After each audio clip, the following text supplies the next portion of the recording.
You're live. Turn it to me. Good evening, ladies and gentlemen. This is Pastor Martin. I am in Philadelphia at Temple University, where we're going to be holding a discourse, a discussion, an intellectual discussion on the bicentennial of Liberia and Philadelphia, bridging the gap, bridging connections, building bridges. The program begins. Welcome.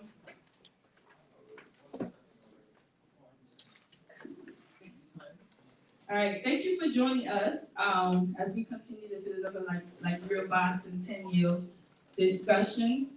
This is our third event.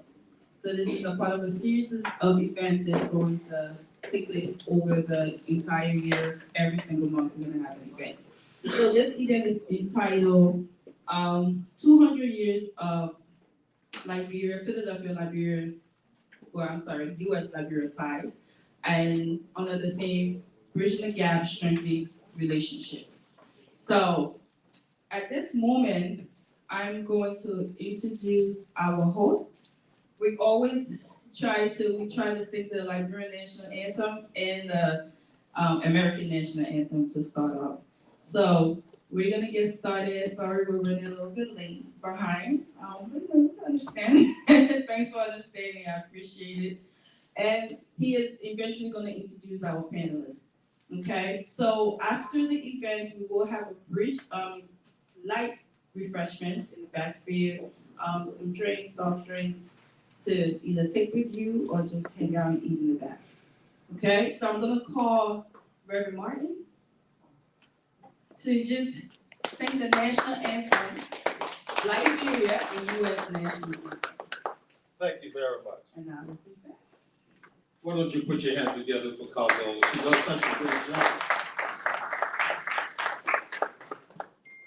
Being that we're in the United States of America, I'd like to start with the national anthem of the United States. If you'll bear with me, I'd like to sing it at my tone and at my pace. Can we say amen? Amen. Oh, say, can you see by the dawn's early light what so proudly we hailed at the trumpet's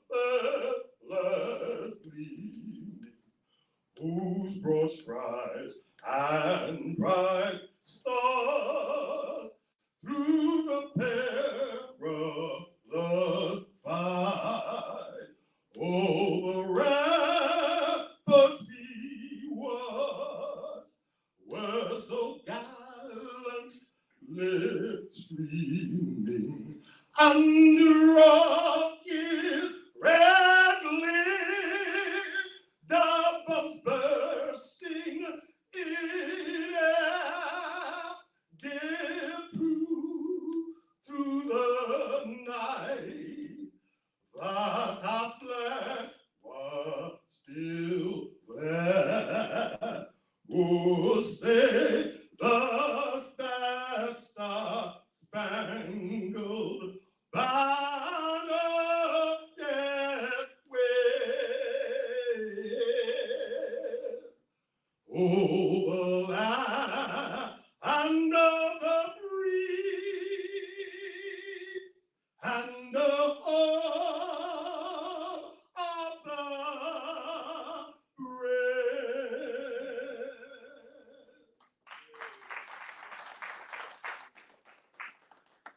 Oh, hail Liberia, hail. Oh, hail Liberia, hail. Oh, hail the glorious land of liberty shall all be ours. Though new name brings thee up there and mighty be apart. The new name brings thee up safe and mighty be apart. And mighty be apart. And mighty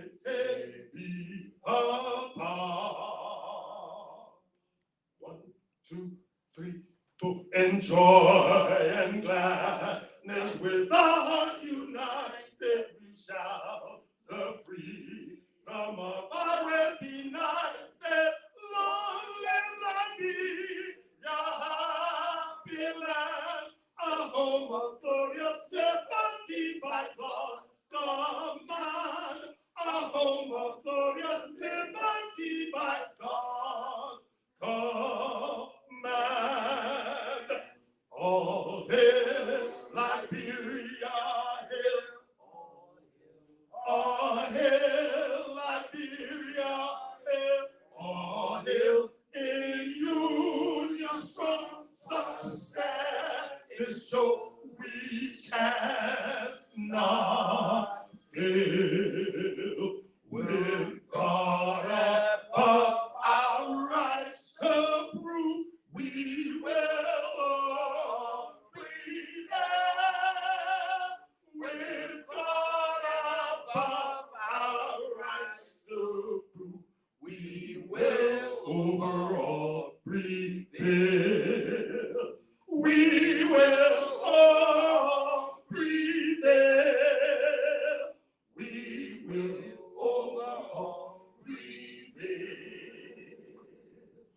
1, 2, 3, 4. And hearts and hands, our country will defend. It will meet the foe with valor unpretended.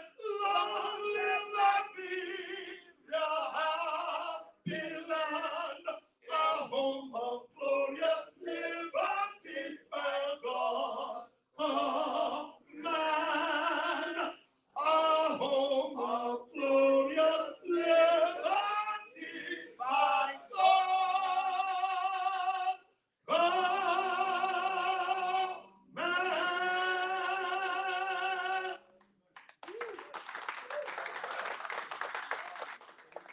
You may be seated.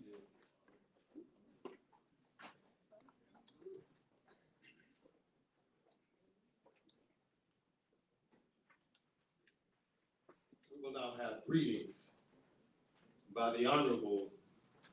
Hold on, Cole. I am stepping in your area. I'm waiting for you. Now that you've changed. Come on. I didn't see you. Cole will give us the greetings introduction. Will you come, Cole? Give her a hand, please. She wears many hats. The last outfit you saw was the working attire. This is the presentation attire.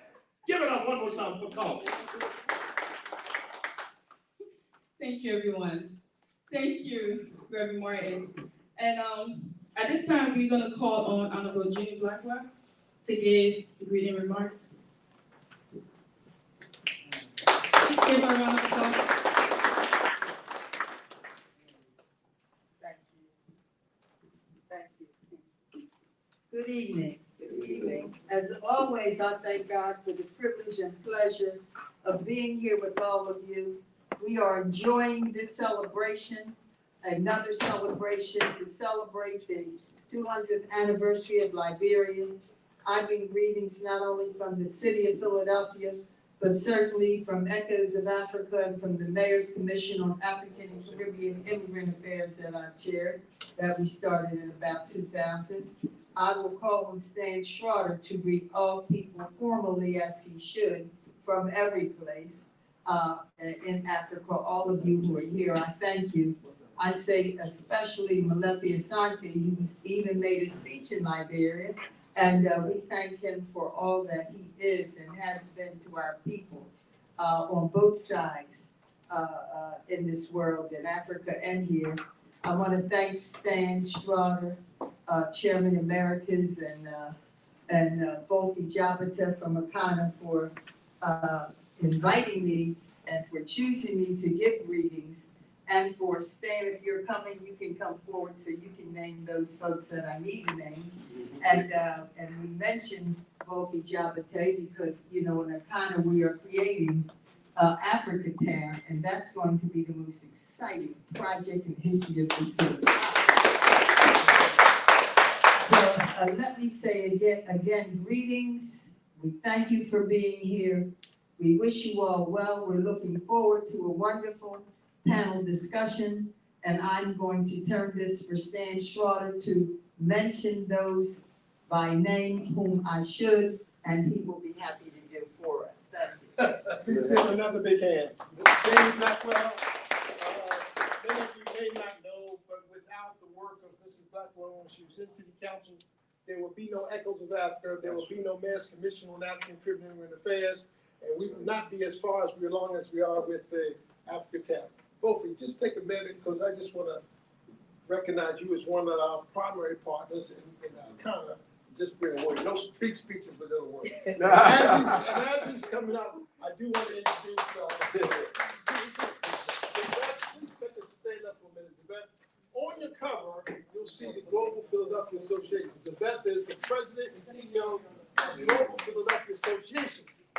And two things I wanted to say about that, when we talked to her about being a partner, she said, okay, this is World Heritage Week in Philadelphia, and I want you to know that Philadelphia is the first World Heritage City in the United States of America, and Beth did that with her team, and so thank you very much. Thank you.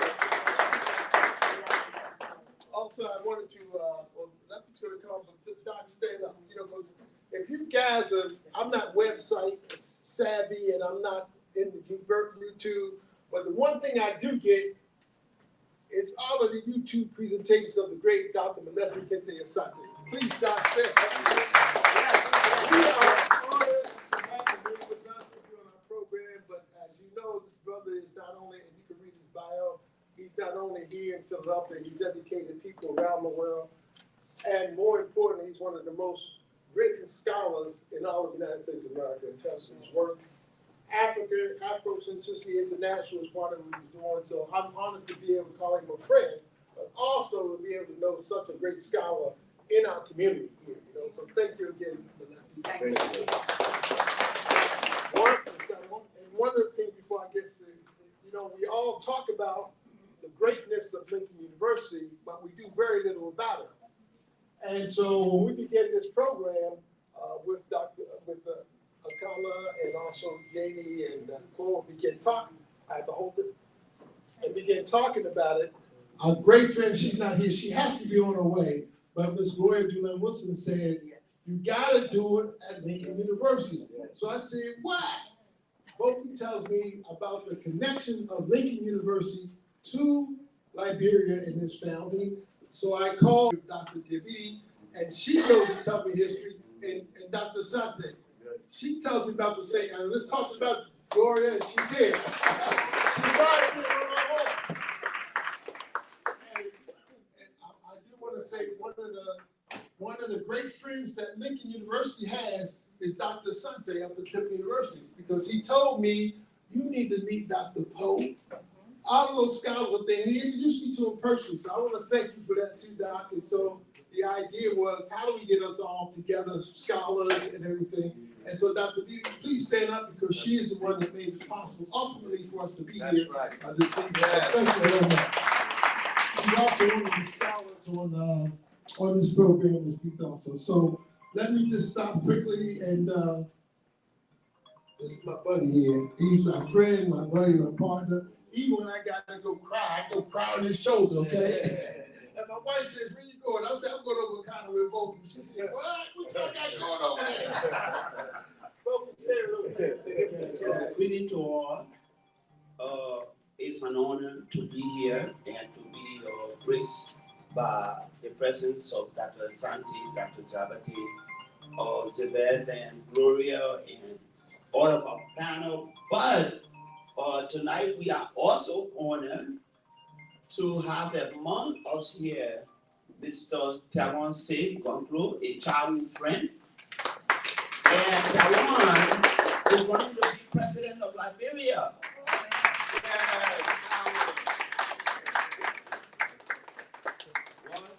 One of candidates that we will have in the like of, say, Conglo, because he has prepared himself for those days when we were at the University of Liberia, and Dr. Santi recently went there, and he see the enthusiasm. But I'm also honored to be here tonight to work with my staff at ACANA, and I cannot say much about them because you have followed the trend of what we've done. And Africa Town is our destiny. Yes. It's here already. Somebody told me they have never seen a project in Philadelphia that has the support of nearly every politician in Philadelphia. That's right. Yes. We raised more money in the shortest possible time than any project has ever done. So, ladies and gentlemen, these are my partners in whatever you call, I don't know whether, I wanted to use the ugly word. It's not crime. It's the partnership in changing the landscape Yes. of almost 25% of Philadelphia, which has been decimated through our own effort, Africa Town. One of the biggest development initiative in a Black-owned organization, that the African Cultural Alliance. We look forward to a good night, and let me just keep quiet and sit down and listen. But let me say special thanks to Gloria. Gloria is one of those folks that really push. And I'm jealous of Ghana. I'm jealous of Ghana. For why? Because Liberia was created by African Americans who are now drifting towards Ghana. This project, Bicentennial celebration of Liberia 200 years, was designed to highlight our relationship. It was designed for us to let whatever evil had taken part be gone. Let Gloria, let an Afrocentric lady at heart, Ginny Blackwell, and many of the folks in the city that we work with, Dr. Jabate, let them begin to work for Liberia. This is why we are here today. Thank you.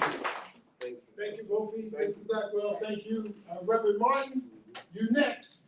I just wanted to say, you know, as you look at the City of Philadelphia website, especially the website showing tourism in integrated Philadelphia area, you will see Chinatown, the Reading Terminal, Italian Market, but you don't see nothing about Black people. And think about it. Think about it this way. When I travel, and wherever I go, if I'm in Europe, France, or London, first thing I say, well, where are the Black people? I try to find them. This is my orientation, you know? There's nothing wrong against anybody, but I'm for it. And so when you look at Philadelphia's website around tourism, you might see the African American Museum, Baron Anderson's house, even Palm Robeson, but you don't see nothing about Africa Town. We're all from Africa. We're all from Africa, so there's no sign in our tourist office here in Philadelphia that's a $10.3 billion industry, employs nearly 100,000 people, and nothing about Black people. So the idea of Africa Town is built around the fact that Africa Town already exists. Some of you live in there, I know some of you go shopping, so we want to lift up that town to make it a destination point. If nobody else comes here, we got 1.3 billion Black people on the continent of Africa, and there's no sign in Philadelphia inviting them to come to Philadelphia.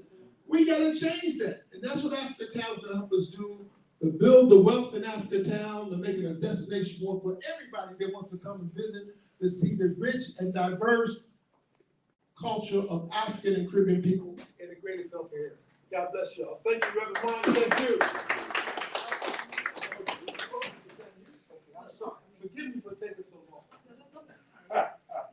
So we're gonna do okay. So we're gonna get started. I'm gonna okay. So at this time, Reverend Martin is gonna introduce our panelists. Okay. One more time, ladies and gentlemen, please put your hands together for Carl.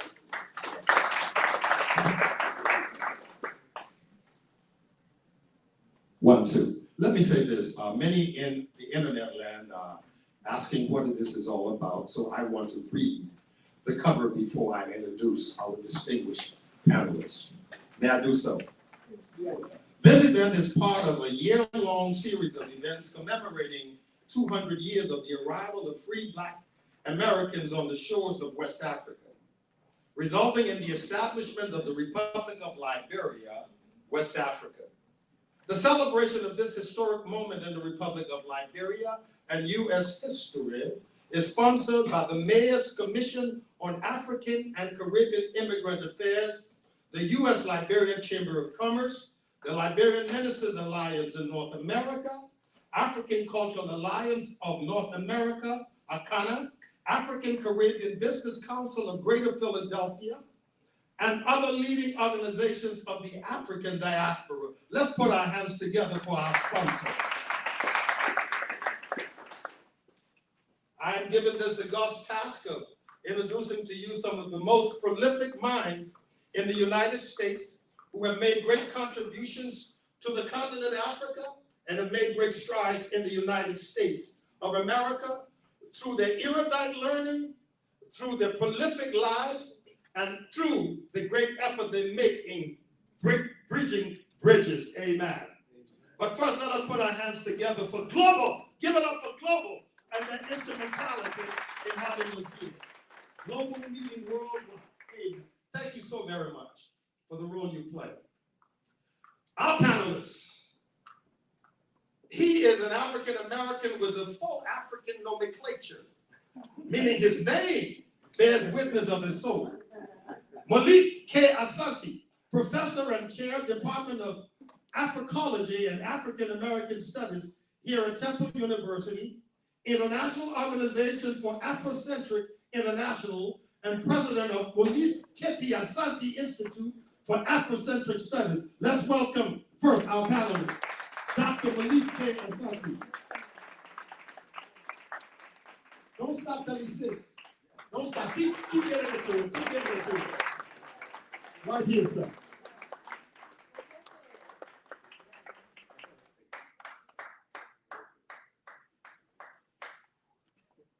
My African brother who looks like Charles Bronson. Our next panelist is Madam Edith Conglo, MSW, social political justice activist. Give her a hand, please. Don't stop, don't stop, don't stop. POW, power of women.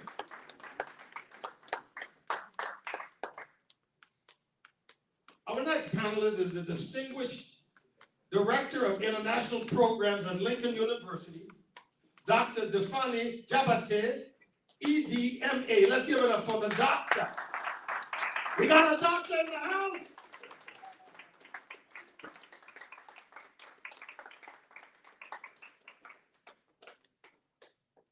As you can see, the organization made sure that it was well balanced. 2 women, 2 men. The next panelist is none other than the son of our soil, President, U.S. Liberia Chamber of Commerce, business owner and community activist, Mr. Frederic Sam Gibson, MBA, MS. Give it up for Brother Gibson.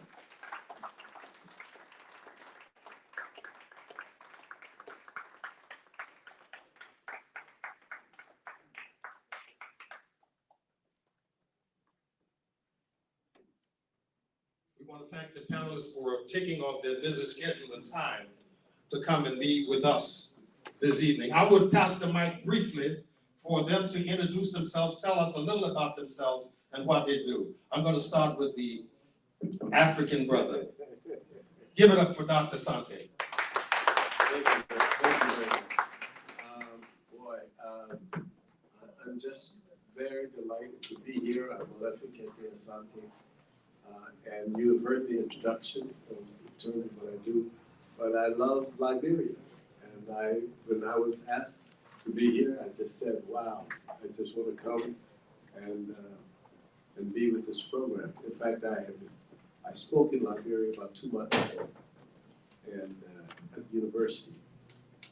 And at the invitation of President Jonathan, Brother Jonathan, President Nelson, and then Jonathan Taylor, the Vice President. And I also met Edith Conglo, who's here today. I'm very surprised to see him. He's one of the individuals I met on the first day I was there. And so many people told me that he's incorruptible. And I looked at him real close. And I said, well, he looked like an incorruptible man. And I'm just so happy to see him and to meet him.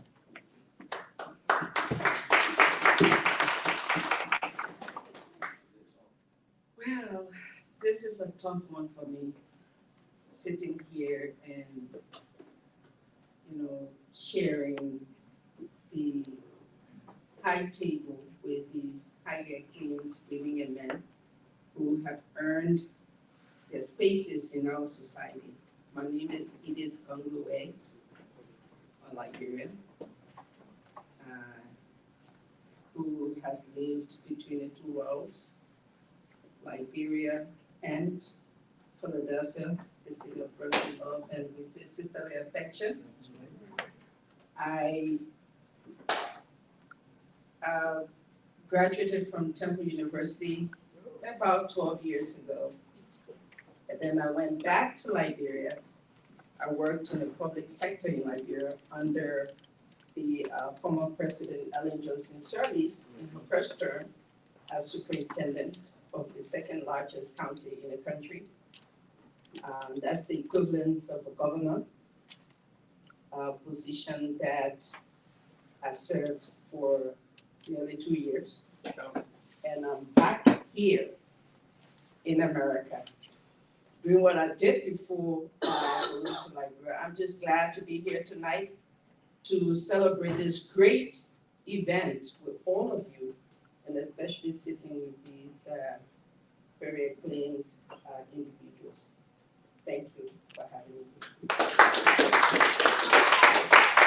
I want to start by saying welcome.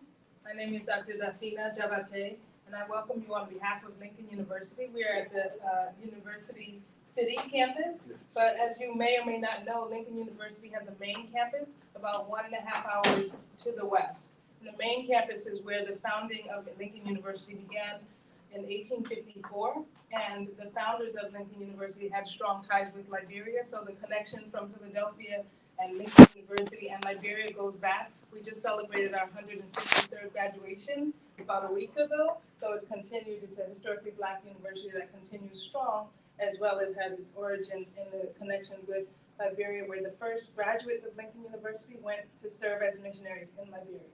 And the first origin of Lincoln University, before it was changed to Lincoln University, it was founded as the name Ashman Institute. And if you're familiar, Jehudi Ashman was the first governor in Liberia, so the founders of Lincoln had that in mind to make that connection. Ashman Institute then was named Lincoln University after President Abraham Lincoln upon his death. And then that continued through, as I think Mr. Jabate mentioned, some of the diplomatic ambassadors from U.S. went from Lincoln graduates as ambassadors to Lincoln throughout the history. So the connections continue, and as we continue to talk in the discussion, strengthening relationships between Lincoln and Liberia as well.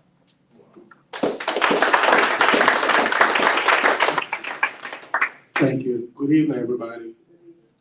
My name is Frederic Sam Gibson from Liberia, from Bicentennial. Was born in Iba, a 34 year resident of the state of Pennsylvania, especially Philadelphia. I obtained my undergraduate degree from Chester Hill College, went to St. Joe, got a master's in criminology, also enrolled and got 3 masters, actually 2 masters in MBA from Wilmington University. Currently, I am the president of the U.S. Library Chamber of Commerce. Here with me is my vice president for operations, Mr. Bati Topa. We're happy to be here.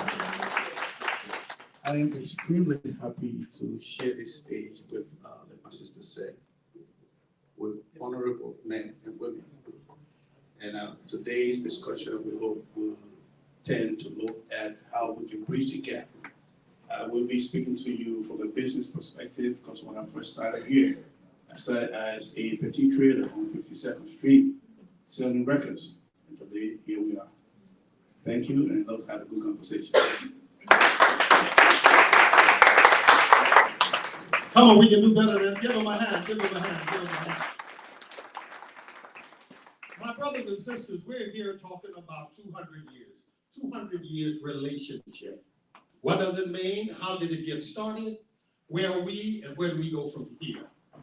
Let us not make any mistake about it. The relationship did not start on solid ground. We know that Africans were brought to America on slave ships and taken off to Jamestown, where they were sold as cattle and less than human beings. We as Africans work in these United States on cotton fields and different plantations, from can't see in the morning to can hardly see at night. Even after the Emancipation Proclamation, Africans who were now free asked themselves, free to do what? Free to starve, free to struggle, free to make it. But there were those through the American Colonization Society, other leaders in the American government, who put monies together to have Africans repatriate to Africa. Not because they loved them, let's be honest. There were many who wanted to get rid of the Africans in America. That is the history. I listened clearly to the former Liberian and American ambassador to Liberia, a good friend of mine, Linda Greenfield. She said that repeatedly in a message of a multiplicity of ambassadors. Wanted to get rid of Africans, wanted them to come back to the land of their birth and nativity. Well, some Africans decided because of the conditions in America, it was the best thing for them. Let us give them a hand. I will start with the professor today. Dear professor, we want you to please pontificate as briefly as you can, or as verbose as you can, on the very history that started the connectivity with America and Liberia. And what do you think of it even now, given the climate that blacks are dealing with in America today? Thank you very much, Reverend Martin. Yeah, thank you so much. I just wanted to say also, before I start, that this is a remarkable meeting, and it's a good meeting, a strong meeting on the 200th year of Liberia.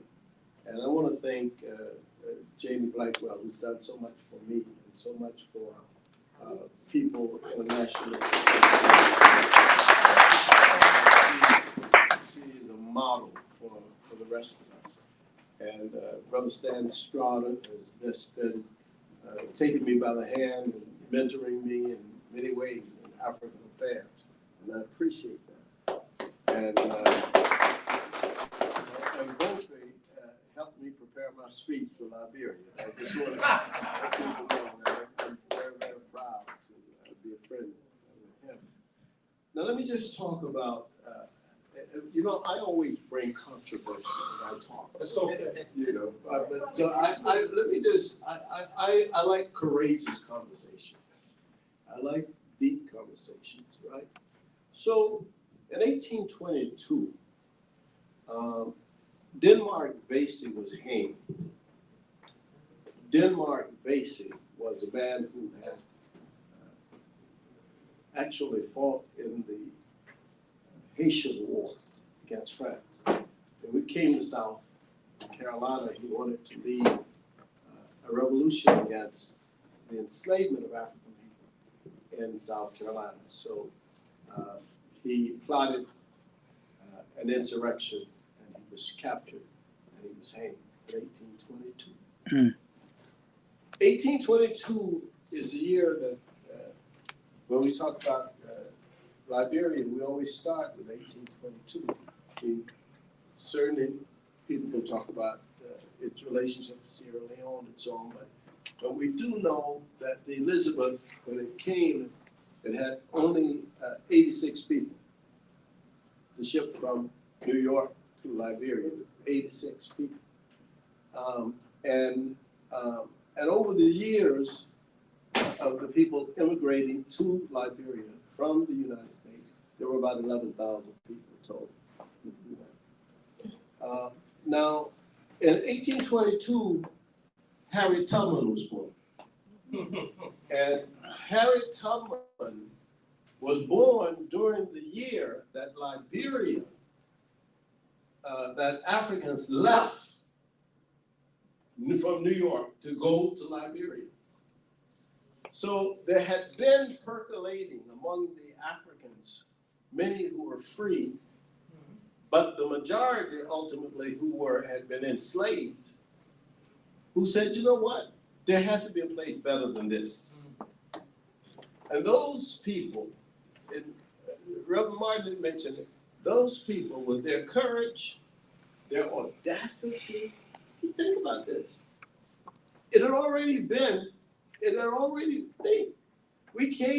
We were first brought to this country, this territory in 1619.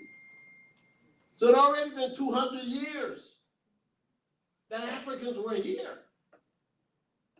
And yet these Africans said, even after 200 years, we need to get out of here. That's a story. So when I got to Liberia, Monrovia, one of the things I said was, given the complexity of the country, and I'll talk a little bit about that, where is the story? Where is the movie of the people on the Elizabeth? Where is the story of the, not just the fact people came from New York to Liberia? You know there was some issues on that ship. What were those issues? Have we ever imagined the people who took the audacity to say, you know what, I'm getting out of here? So that to me, and I said this in Liberia, that to me is a story that still is untold. But part of its untelling is because of the attitude of the people who went. This is a controversy. Okay. Because many of them felt like they wanted to civilize the people on the continent who were already civilized.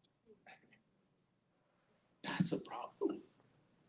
And that's why when we look at the history of Liberia, we have to look at the history of Liberia in terms of the multiplicity of issues that arose by virtue of the Africans from here who may or may not have been taken from Liberia in the first place 200 years earlier. We don't know.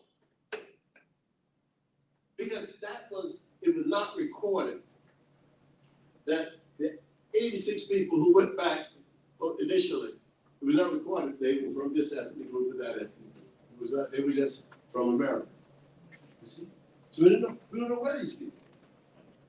And then, of course, once they get there, they start developing a society, they also rescue other Africans that they call Conglo.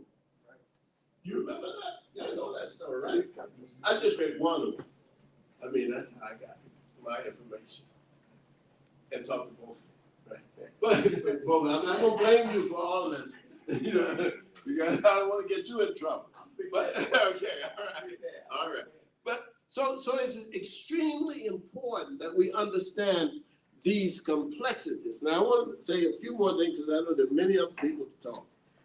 But I talk about 1822 and Harriet Tubman. But I want to talk about the relationship. I think the relationship between the United States and Liberia may appear in several different areas. And I think that we have to talk about economics. We have to talk about religion. We have to talk about the social relationships. We have to talk about education. And we have to talk about the military. We don't talk about any of those too deep. We have to. I was explaining to the council lady that to go from Monrovia to Roberts Field takes about 3 hours on a good day. And I said, Roberts Field was built, I may have learned this from T.O.R., I'm not sure, that Roberts Field was built by the U.S. military. Go ahead. I'm okay, I'm on solid ground. You're on track. And this was built because of the war with the Germans, and because of the Rommel's army in Egypt. America needed a base in Africa, and that base. So Liberia, in terms of when it really got going, served to a large degree as a military support for the United States. It still does, really, I believe. I don't have any evidence. I'm speculating on that, right? But so don't quote me on that. I just tell you that the American embassy is still the biggest embassy in Liberia, right? I'll just say it that way, right? Secondly, education. The relationship we've mentioned about, Dr. Javate mentioned about the relationship between Lincoln, but there were many relationships going on. There were actually, particularly the Episcopal and Presbyterian people going back and forth between the United States and Liberia. And particularly with Christian religion. I'm gonna show you how this relates to what I'm gonna say. Leave some controversy and some vision for after 200 years.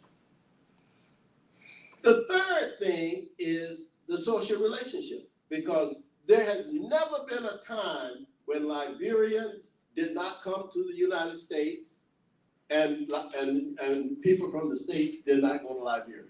There's been a relationship it's not been a highlighted one, as I will explain in a minute. I'm gonna make this real quick. And then there has been, as I said, the economic relationship as well.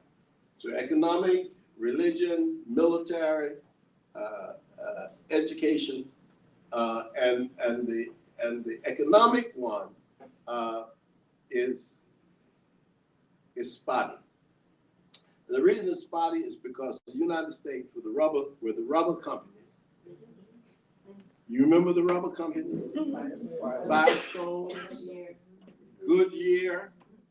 They basically made Liberia a plantation for developing rubber, so we can drive our cars on rubber. That's how those companies became very wealthy in the rubber plantation. Okay, thank you very much. I'm gonna give Kelly 1 minute. Yes, you do. Yes, you do. Okay, 2 But minutes. I want to follow up with you Okay. in a way on this thing you're talking about, Firestone. Yeah. And here is my plight with this, with Liberia and America and Akron, Ohio, Firestone, and Liberia, Smith Notice. Mm-hmm. The very area that became the land that was given to Firestone was first pursued by Marcus Garvey and the Black National Movement. Marcus Garvey realized there were some things that were duplicitous, that were harmful to the Africans, because he discovered that there were some people still selling people. If we gonna be controversial and tell the truth, let's do it. That's right. Marcus Garvey wanted to go back to Africa, get the Black African movement going. America didn't like it because they wanted Firestone to have the land. They worked with W.E.B. Du Bois, who they sent there and undermined Garvey, this is my understanding, and got the land that was given to Firestone, more than 100,000 acres of land for pennies. That's right. 1 million acres. Oh, thank you. 1 million acres. Hold it. And then they at that time, the most economically sound stuff for money in the world was rubber. Yes. Liberia produced the best rubber, but not one rubber plant was built. Not one tire company was built, nothing for glove, nothing for raincoat. Everything was taken to America and then to build the same tire, bring it to Liberia, and sell it at exorbitant prices. Can you talk to us about that?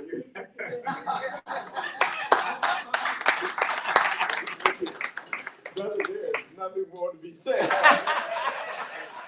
have put that to rest. Now, I just want to talk a little bit about Pan-Africanism. That's why I want to talk about the Ghana issue. Because the relationship between Liberia and African Americans should have been a much closer relationship than it turned out to be. And that is because it was African American, because the Liberians who went from here, the people who went from here were African Americans going to Liberia.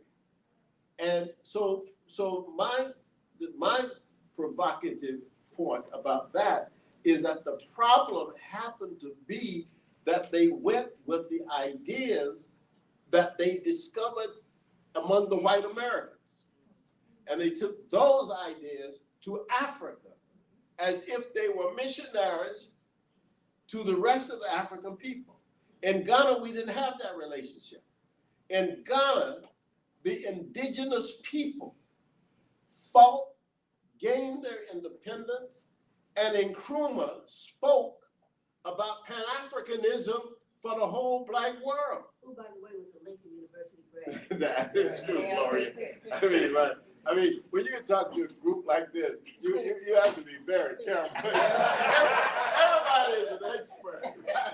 So I just want to say that what I said when I was in Liberia was that this is the time, the bicentennial is the time for Liberia to assume its rightful place. Yeah.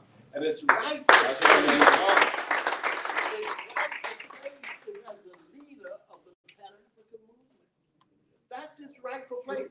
And now since with more democracy in the country, and with all of the indigenous people participating, and you got a more democratic Liberia, I think that we can move forward and do that, because this is the legitimate and natural order, it seems to me, that the African American and Liberian connection has to be developed and grow. And I think that many people in the country feel that way. So I don't want to take any more. Let's give him a hand, please. Let me say that we will give you an opportunity to ask some questions. We will do that. Madam Conglo, how are you? I'm good. You're good. You're good. I'm glad to know you're good. When you were speaking earlier, you talked about your connectivity with Ellen Johnson Sirleaf during her first term. And I was trying to get it from you so you could say it when you talk about having served as governor of an area in the country, one of the counties. I hope you would just share with everybody that county, what that county is. And then once you've done that, I got one question for you. Tell us about the county. Tell us about the people. Tell them about their view of America today and how you see it, having been a politician, if I'm right. Am I right? Kind of. You can't be kind of. I understand you were a progressive. I say kind of Okay. because Explain yourself. what politics represents in our country nowadays. You know, so I see myself more as a stateswoman. I see myself more as a stateswoman who saw things differently and felt that there had to be a better way to govern at the local level, to build bridges and to connect the locals with their government. So that's why I don't consider myself as a politician. Okay. Because politicians are those who will say what they want you to hear and what they think you want to tell them just for election. So I don't see myself as that. But let me come back to your question about the county that I led as superintendent. Like I said, it's the second largest county by far, by land size and population, and the most productive county in Liberia, with resilient people as well. I was superintendent for 1 year, 10 months. And within that 1 year, 10 months, we were able to connect with our people in such a way that they understood what government meant or what government should be or how it should be run for their best interest and to like advocate for them in places that they cannot reach. And so we're able to build that relationship during Madam Ellen Johnson's times. But I'd like to come back to talk about the controversies that surround Liberia as a nation. It started with the African American repatriation to Liberia, but it extended even with the formation of the Organization of African Unity. That was done in Liberia and in my county. Today, that history is lost. Something is wrong.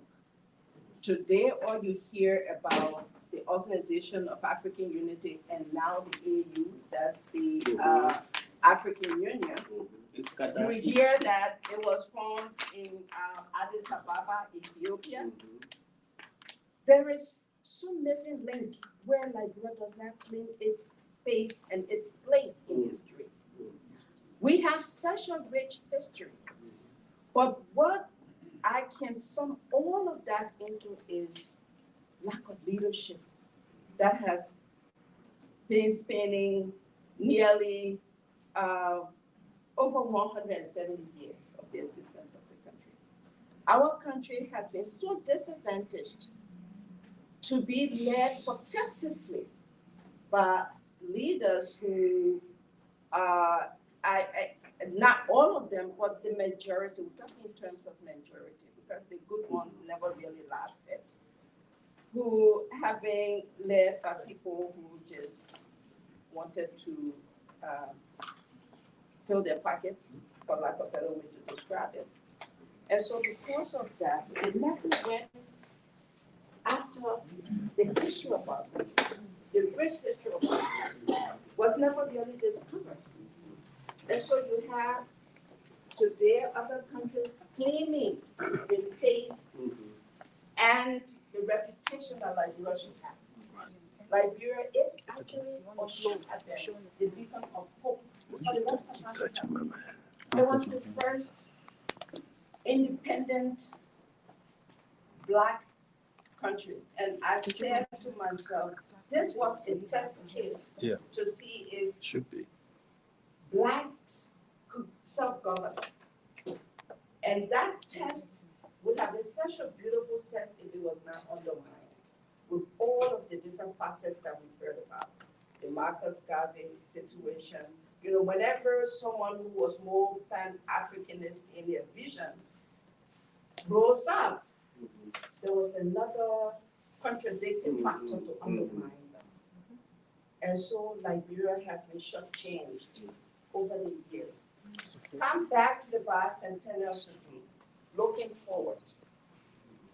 We look at our history. History is there to inform us of our past and help us understand our present and direct our path to the future. And so now that we've heard this history today from all of these widely read individuals in this hall, especially Dr. Asante, with this bicentennial, what are we going to do going forward? Sitting at Lincoln University, a university that was named after Chimudi Ashman, the first white governor of Monrovia, Liberia. What are we going to do? How do we connect? How do we regain the past that has been lost to some extent? How do we rekindle that? I think that's the question today. We are at the point where we need to rekindle what we thought was lost. And as someone who has participated in the public space, the country is hungry, but at the same time they're confused because of all the many years and decades of misrule. They are at the point where citizens have lost complete trust in public leadership, And so maybe institutions like these or the commercial sector could rebuild that hope that was lost within the society. And I like to end, because I see other Martin standing up, I like to end by saying that we are opportune at this particular time. I think that this is just the right time. Everything is happening for the right reason. You know, like Christians, we Christians will say, God says nothing happens before his time. We are opportune to have Councilor Conglo in the hall here today. I think he represents that change for the best. As we are pondering these questions as to where do we go from here, over time, the political answers we will gain, the social answers will come through our political answers. And I think the actual meaning of Liberia as a land of liberty will be achieved. Thank you, Honorable Conglo. You made some key statements which are so important. You mentioned something about history. It is those who write the history that determines how the history is carried out or preached or pontificated. We often do not write our own history. We rely on others to write our history. So they tell their story. It's his story and not our story. That's a big problem with that. Also, one of the big gaps we have in our country is the lack of literacy. Too many of our people are illiterate. Many of our people do not read for themselves.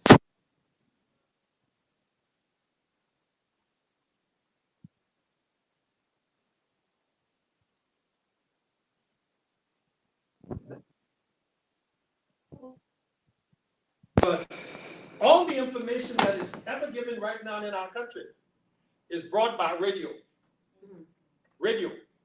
And everybody is telling his story.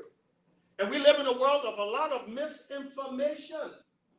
And that is also true in our country. And so how do we deal with this? How do we move ourselves forward? Because I just noticed since the first Civil War in 1980, there were no teaching of our Constitution, which is amended in the Constitution, Article 10, that the Constitution of Liberia ought to be taught and distributed and disseminated in every school. Even now it's not done.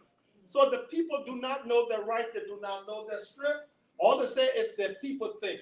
What do you think we need to do in terms of education if we're talking about bridging the gap with the United States? We need to help bridge the gap at home. Can you expound on that for me just briefly? Okay, so I'm glad you mentioned that because I had done a little bit of reading and I was shocked to find out that as of 2017, the literacy rate of Liberia was 48.3% in this 21st century. So that speaks largely to the level of illiteracy that our people, have experienced. And again, it brings us back to that conflicting history of the formation of Liberia. What was the intent of those who sort of birthed the idea of a Black-owned country on the continent, from the free Blacks owning a country on the continent? Was it a positive intention or was it a setup? What was it? Is that conflict? Because no nation develops outside of education. You name the rest of the world, any country that is thought as a developed country has a literacy rate of either 95 or 100%. We are way down the ladder. It is because of the conflict from the beginning of its formation that we never really broke free from. Successive leaders stepped in the same gap. Liberia was, in my mind, a formless society. The foundation of any real true nation and a vibrant nation is lost in Liberia. So what we need to do is a deconstruction of a society that has been misconstructed. And that deconstruction, it may sound like a radical term, but I think it comes with a high focus on education, starting from primary, pre-primary, because like my girl likes to do research, like, if you remember what they received from the British and the British, what was that? We have to what do we need? Our youth are dying out. These are withering. Liberia keeps spinning in the same spot because of that. So to answer your question, to have a real true change and a radical change, we need affordable education, accessible education, and quality education.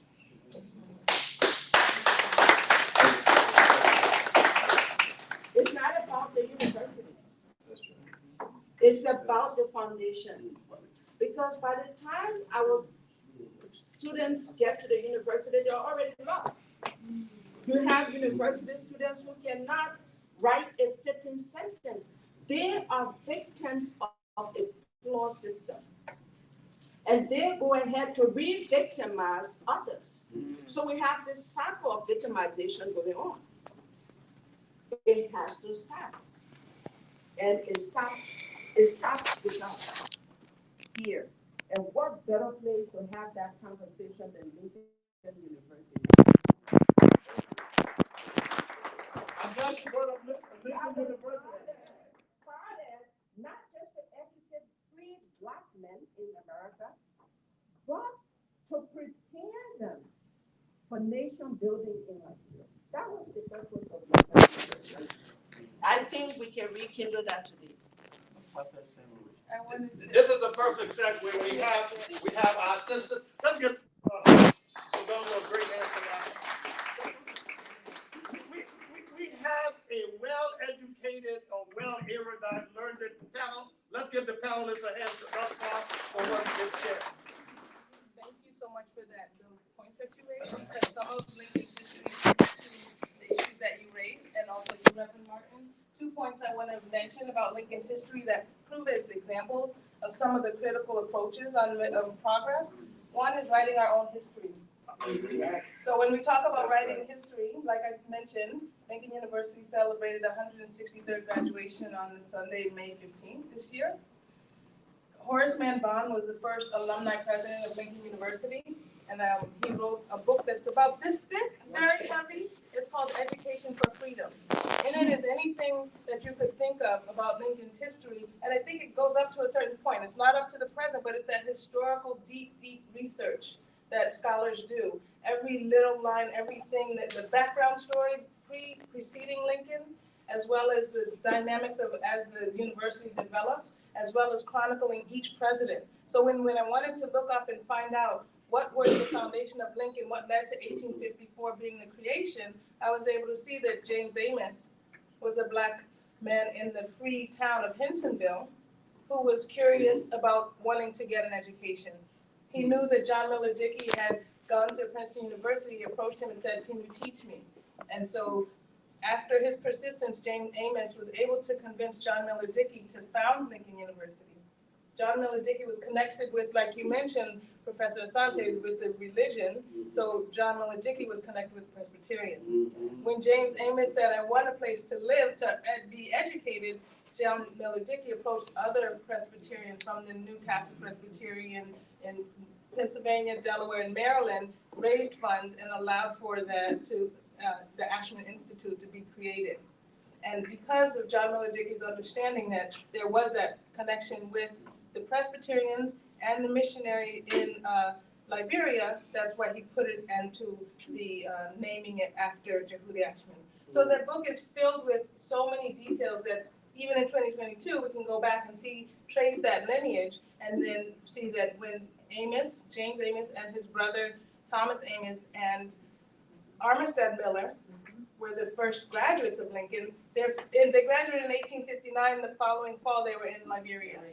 Yeah, and even the third graduate, Armistead Miller, his family had left Louisiana gone to Liberia, and then when it was time for Armistead Miller to get educated, he came back and went to Lincoln University. Can I say just one thing? Sure. It was against the law to Exactly. teach black people to read. And if a white person was caught teaching a black person to read, they could be hung. So these guys took their lives in their hands. And add to the danger of it, if you look at the geography of Pennsylvania has a flat border.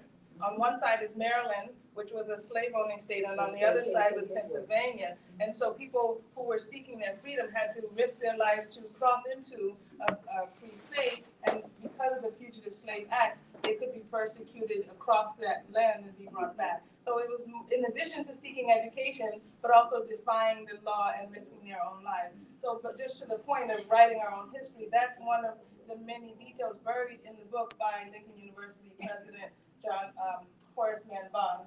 And then the other point about education. Free. Affordable education. I'll have to come back to that one, but I'll stop there. Yeah, no, Let me just add on to what. You know, that, thanks for the historical analysis of the return of the slave. But I just want to give a deeper understanding. When the slaves went back, they went back with an elitist mentality. They felt they were more important, more educated, more exposed than the indigenous. So they went and established a hegemony by controlling the factors of production. They owned all the plantations, all of the businesses were owned by the slaves. They're not slaves now. No, yeah, They were, free men. they were excellent. Excellent. All right. No, yeah. Okay. But the reason why I'm Yeah, going I to that, understand. right, by ex-slaves, they control the factors of production. Folks in the hinterland were did not gain any access to education unless you lived with a slave or a former slave master. So that brought about the divide from the onset. And to also add on to the Firestone situation, Lanco operated the mines in Nimba, where my sister served as a superintendent. Those mines were brought here to Bethlehem Steel. They were processed at Bethlehem Steel. The iron ore. And it is from there that this country built their bridges, the skyscrapers. But go back to Nimba County today. Not even a single clinic, not a school. The whole city is deserted. It's not only unique to Nimba, Bone Mines, Bobby Hills, Mountain River Union, all of these concession areas. Firestone. When I did one of my MBA papers, because I have an MBA in environmental sustainability, so I was looking at corporate social responsibility, and I decided to take on Firestone as a project. I realized in Akron, Ohio, where Firestone had its headquarters, they committed millions of dollars for stormwater collection purposes because they felt it was environmentally not too good for the city. Whereas in Liberia, all of the waste that came from processing the rubber latex were dumped into our rivers. And that's the river downstream the native people, the poor people used to drink, to fish, and that brought about a lot of diseases. There are former slave owners in this place. I've traveled throughout the South, especially in Virginia, Maryland, and you see the names of former slave owners. Here are matches for the leads. These folks still have assets in this country. We talk about bridging the gap. My brother Theo is my senior brother. He's in the room. I'm currently studying. I'm in law school, not to practice or preach law, but to go after this company. They owe us. They owe us a whole lot of money. But nobody's advocating for our country. The system of government that was established for the slave trade and return of former slaves is a seed system of governance that still ruled the country. People come to power, get wealth, and do what they want to do at the expense of the people. Talk about Ghana. The French-speaking country that were colonized by either France or Belgium, or countries that were colonized by France, Belgium, other countries, go see the capital. Skyscrapers, road connectivity, all of the infrastructure you can think about in the Western world are there. But go to Liberia, it takes you 3 hours for a 45 minutes drive. 30 minutes drive. 30 miles. 30 miles. I thought it was longer than that. No, 30 miles. So, the reason being, also keep these people down, don't give them education, so that we can continue to rule them. And those of us that came here to the United States and gained our education went back with the same mentality. So corruption is like an easy thing, it's systemic. So how do we bridge that gap? What can we do that would allow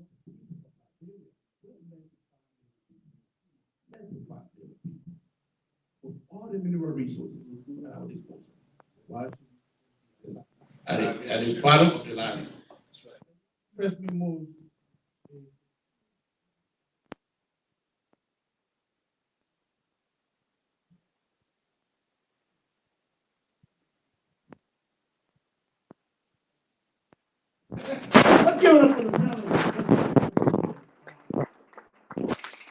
That's a thought-provoking question. There are some things that came up, and I just want to quickly reflect on. You mentioned Firestone again. You mentioned the Iron Ore Company. A few years ago, I was invited to sing both national anthems in Washington, D.C. And our then President Ellen Johnson Sirleaf talked about what some of these companies did, like, for instance, LAPCO. They took out the iron, but they took more than that. They took minerals.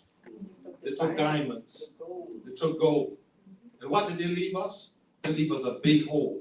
That's what they left us, a big hole. You're right, Akron, Ohio was built off rubber from Liberia. Bethlehem was built off Liberian steel. But what happens with Liberia? One of the richest countries in terms of natural resources in the world. We should not be poor, but we are being exploited. And may I add, my brother, a lot has to do with our leaders. Our leaders were not leaders of our people, but they were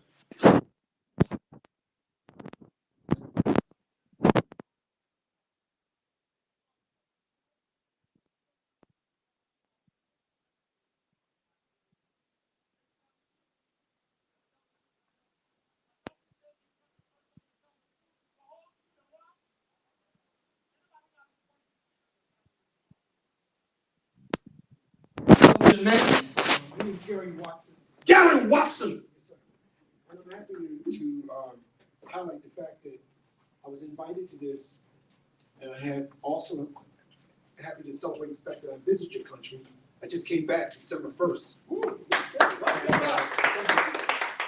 I just want to mention and punctuate what all of the panel was pretty much informing us.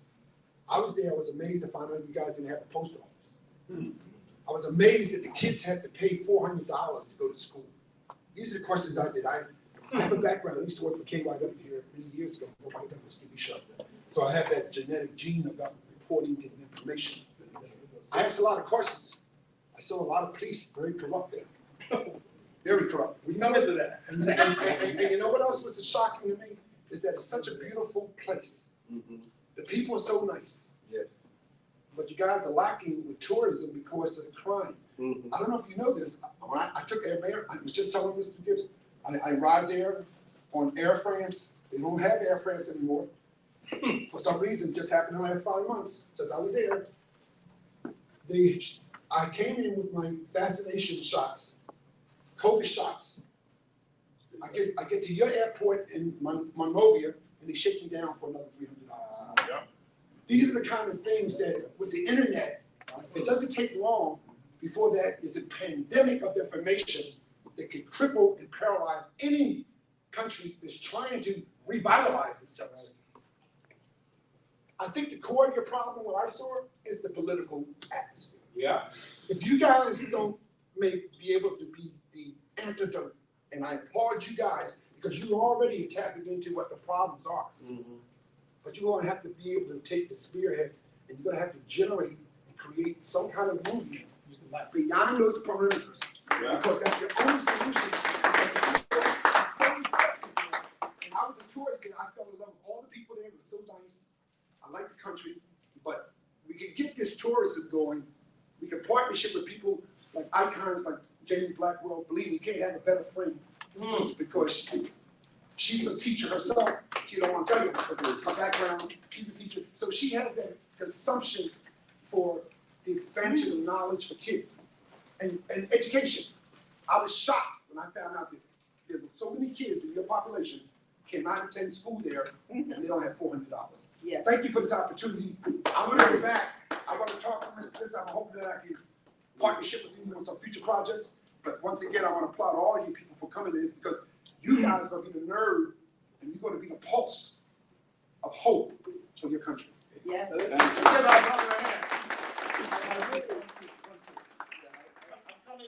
to you for a quick second.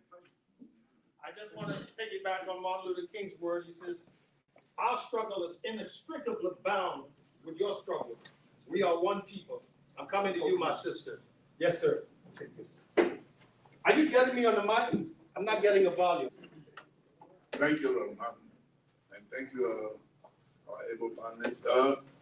Please tell us your name and where you're from. I'm Reverend Dr. John Kejala. I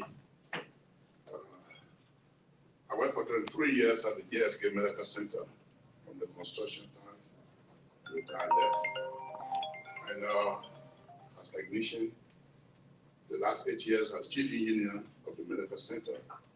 And from there, I went to the Ministry of Internal Affairs as Deputy Minister for Operations.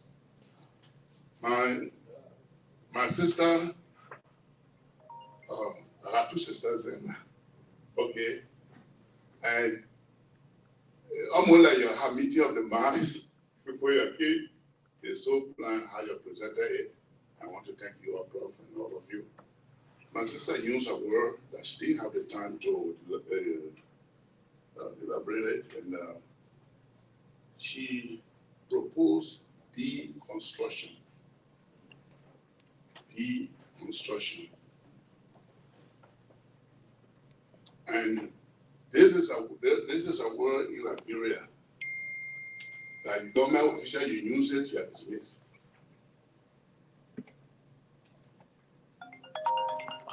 Even if you use it in an intelligent way, put it in the different educated way. If you talk about decentralization, and you talk about the central government giving up some power. And so the question is to all of us, maybe the panel will help us with Frederic Gibson began a conversation. I hope you will really capitalize on that. See, that we need to emphasize this deconstruction. Have leaders that are willing to restart. And to restart with everybody, not just the Moria group. To restart. And willing to start with everybody, not only to be satisfied with their little tribal team, their little tribal group, or country group. So that's why I wanted to see if you could take a minute or two and just tell a little more about this deconstruction. What really you were thinking of. Thank you. I know there's no way for this meeting in terms of deconstruction. Thank you. I intentionally used the word deconstruction coming out of the discussion in our history the conflicts and the confusion from the formation of Liberia. I said this is a formless society. And no building as an engineer can survive without a firm foundation. For a building to be structurally sound, it has to have a very strong and guaranteed foundation. So if we use that analogy for Liberia, I'm thinking in my mind that this is a building that has a very shaky foundation. And so it has to be toned down, not radically, not through war, but through building a new system of governance that can be comparable to other countries around us that are thriving. So when I talk about deconstruction, I mean, it also goes to our mindset. How can we change where we are? And the mindset that I'm referring to is not just the ordinary Liberians that we will refer to as the illiterate masses. It transcends that. It includes even us here in America. Have we changed our thought process about the running of a nation, the survival of a people? That's what I meant by deconstruction. In many spheres of our national existence, we need to make a radical change. We need to break clean from the past.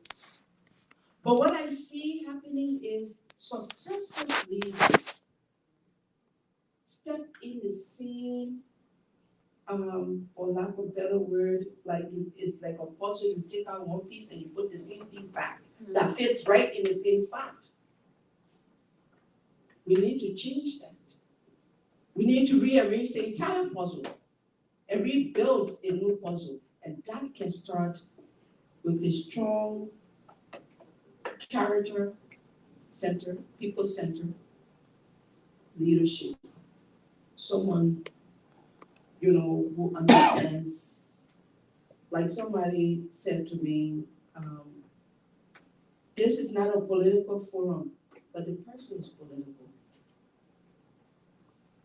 Nothing is going to happen outside of political will in our country. Yeah. And that's how I see it.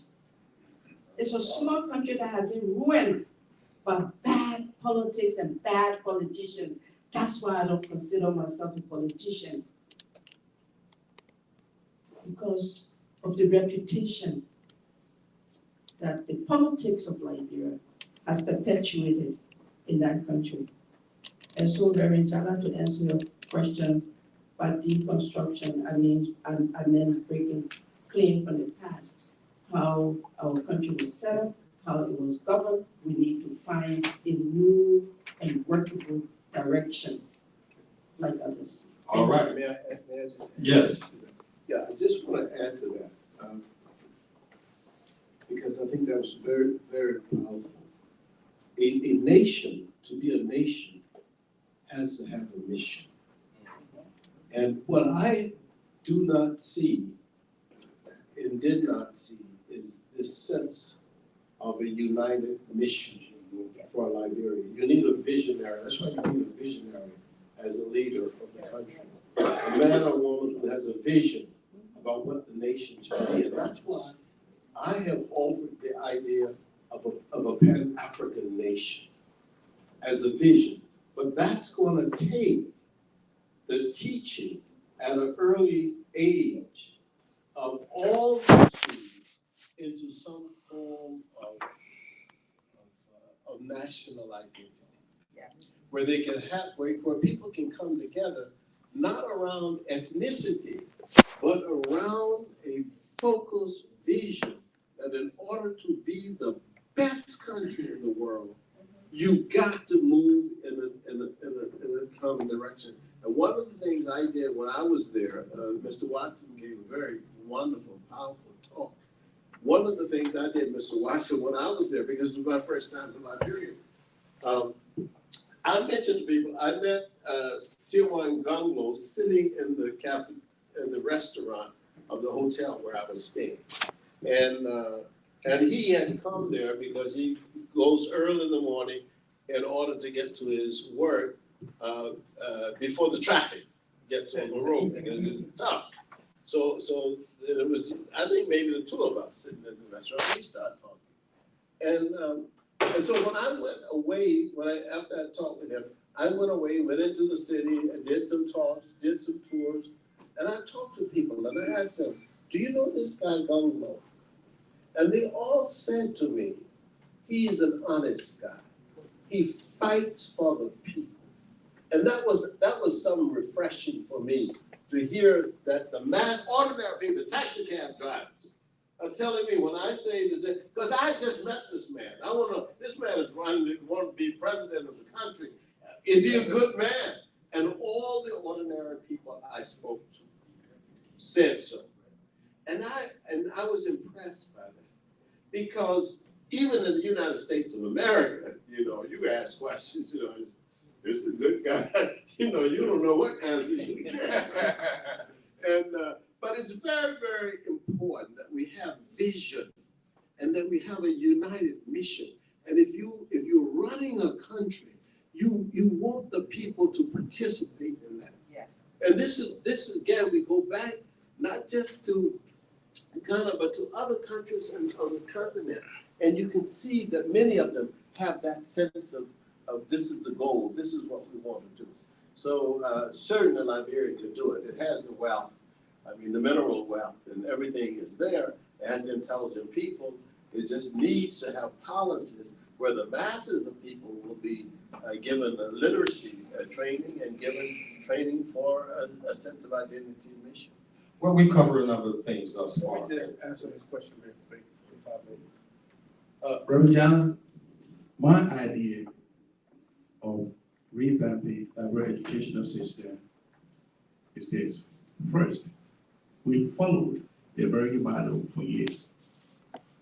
Elementary, preschool, K preschool, elementary, middle school, we call junior high school, college. Every year, over thousands of young folks graduate from high school. The only institution of higher learning in the country owned by government cannot accommodate all of them. So you have folks left out in the streets. It'll become a petite trailer, a pen rather, or keke rather. And with all of these things going around, the educational system does not have enough money to even invest in that area. Here in America, you got school districts. In Philadelphia, as a businessman, we got so many taxes we pay to the city. Use and occupancy, that money goes to the school district. City net profit tax. There are several taxes the city of Philadelphia collects. And it helps with the school districts. We don't have that in Liberia. This is what I think we should do. We don't need to have, we're coming from out of war. Our illiteracy rate is at its minimum level compared to countries in the region. Don't focus on three key areas: agriculture, internet technology, and from ABC to 6th grade, we teach our kids the basics: math, English, science. Once you hit 7th grade, you don't know whether you want to agriculture, you want internet technology, base your strength. That's how we're going to grow more food in the country to feed ourselves and have enough for export. But as it stands right now, we'll continue on that trajectory. Seriously, our children will remain poor, and we get what we call Zogos now. Because if you can't find a job, the next thing you want to do is to get high, use drugs, and become menace to society. What we are proposing through the legislature, a unified force, because I'm not sure what I'll get about before next time. The Chamber of Commerce, we're discussing to propose a $100 billion Liberian Diaspora Trust Fund that we encourage every Liberian commit a small percentage of your paycheck every month into this account. It's now controlled by government. we can find a philanthropic organization here in America somewhere to control that fund. Then, like I said, we go after these big companies that profit from the fire schools, even countries that manufacture weapons that were used to kill our people. They sold a weapon to non-state actors. So therefore, they should be held liable for damages caused to our country. So we are proposing $100 billion, not million, $1 billion diaspora development trust for every Liberian. It have $5 every pay period, put it in there. While we go after the big companies and asking our sisters, black women, other people in the country to help raise that fund so we can rebuild Liberia. That's my idea. Coming right back to you, McGill. This is great. Put another hand together for the panelists.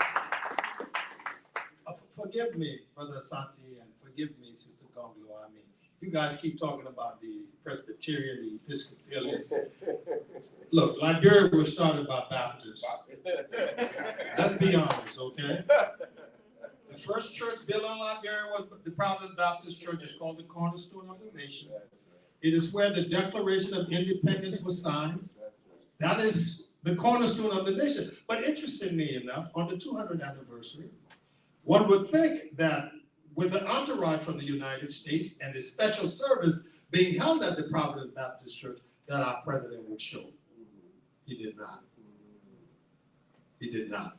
We're talking about building relationships with America. We're talking about education. Look at this. Children live what they learn. But what have we been teaching our children? Because learning is not basically only in a classroom. Children learn from watching. They see, they do. They watch, they grow. I was in Liberia about 5 years ago, and I sat with a little girl. No, I sat with Michael Watterson at what used to be Diana Restaurant. And we eating. And I said, tell me. He said, well, I'm on an NGO from America. I said, what do you do? He says, I go in the interior and I help people to help develop themselves, the land and stuff, make it grow. He said, but Reb, I had a conversation with a little girl. And I asked her, what do you want to be when you grow up? And she said, when I grow up, I want to do man business. I didn't get it. I've been in America too long. So in my understanding, I thought that she wanted to do business like men do. He said, no. She wants to become a prostitute.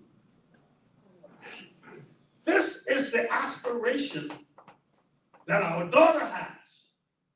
You ask our son, I want to be a politician. Why? So I can lick my own. So I can steal.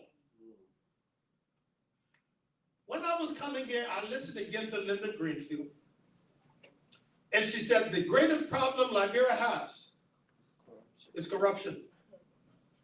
Because when we do, we kill babies. We kill pregnant women. We stop kids from going to school. We stop folks from having an opportunity for a job and build a future. Because a few people are corrupt and they take everything and the people starve. I want each of you to look at this and talk to us about the corruption and about America. I say this because part of the corruption is not always money. Many of us are afraid to admit that the coup in Liberia that started with the killing of William R. Tolman, America was behind it.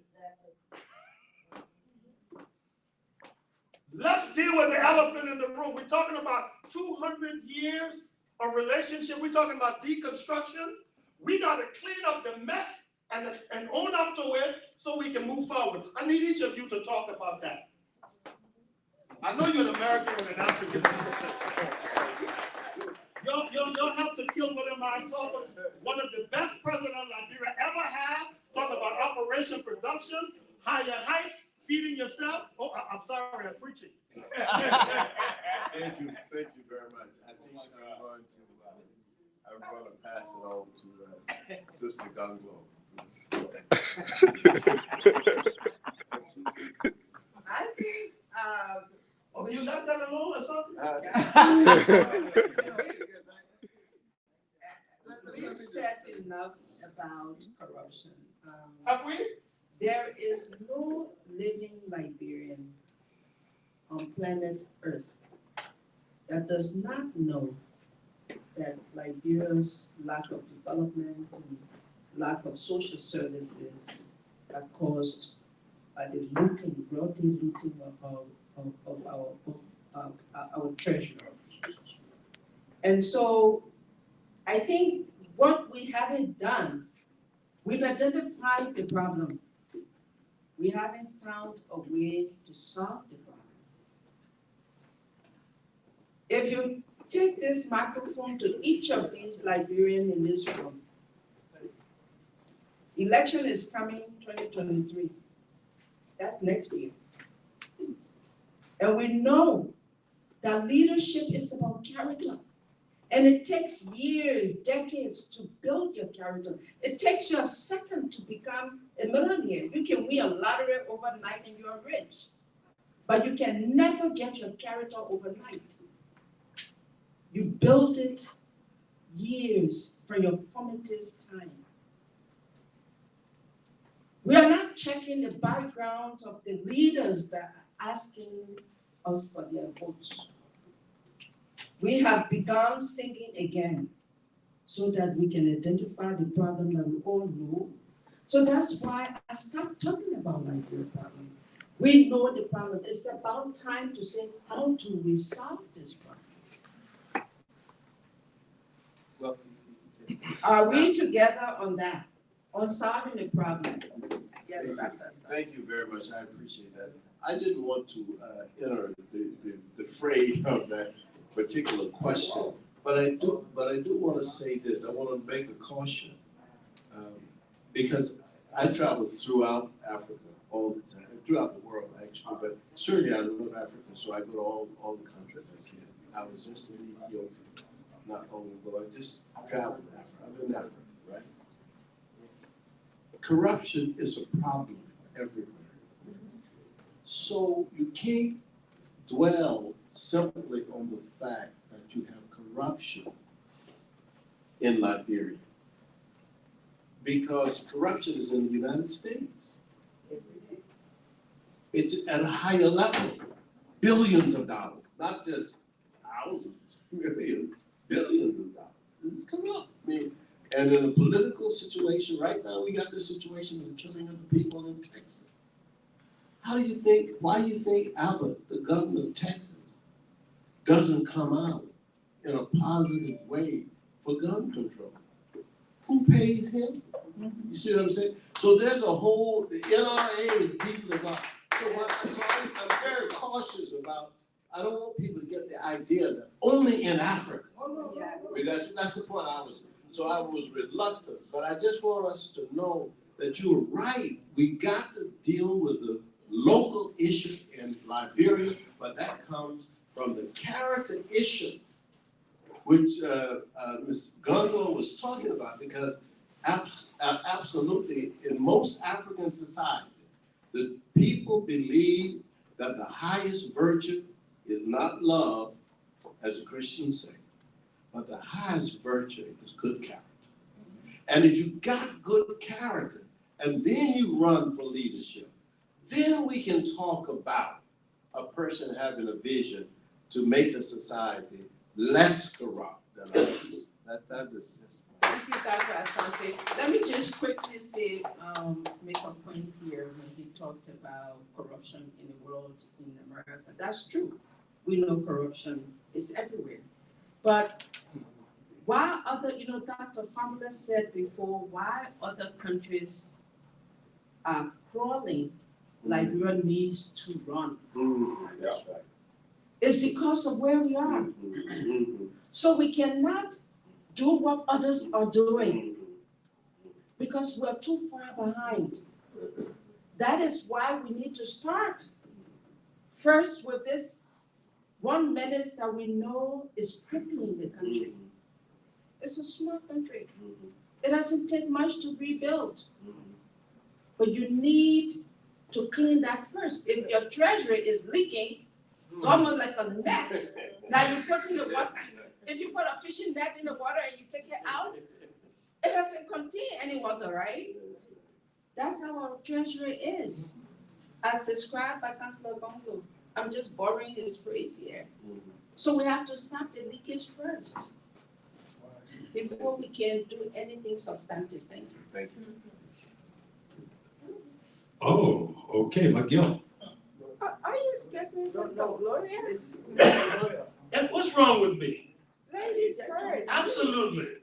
Let me correct myself, Sister Gloria. I wanted to make you last. You know why, right? The last is the best. Aries always have to be first. I wanted to add something because I love what you said about the education and technology. But you've got to get back your trades. You've got to teach people how to do things to be self-sufficient. They have to know how to build. One of the things that we're having right here in America, right here, right now, is they took vocational education out of the schools. So now kids can't get jobs because they can't get the training.